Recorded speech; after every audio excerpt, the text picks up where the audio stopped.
সবাইকে স্বাগত। আপনারা কেমন আছেন? আশা করি ভালো আছেন।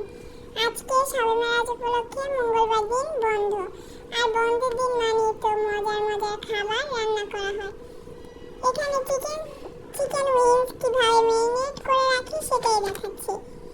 প্রথমে এখানে হলুদের গুঁড়া, মরিচের গুঁড়া, জিরার গুঁড়া, ধনিয়ার গুঁড়া, গরম মশলার গুঁড়া, ম্যাজিক মশলা, লবণ, এক পিস লেবু, আদা ও রসুনের বাটা, কর্নফ্লাওয়ার, ময়দা ও পানি দিয়ে ম্যারিনেট করে রেখে দিয়েছিলাম 20 মিনিটের জন্য।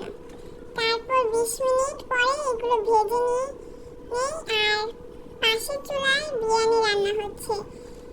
তো বিরিয়ানি রান্নাটা তো রান্না হয়েছে, আমি তো প্রথমেই বলেছি যে বন্ধের দিন মানে মজার মজার খাবার। এখানে বিরিয়ানি, তারপর চিকেন উইংস এগুলো রান্না হলো।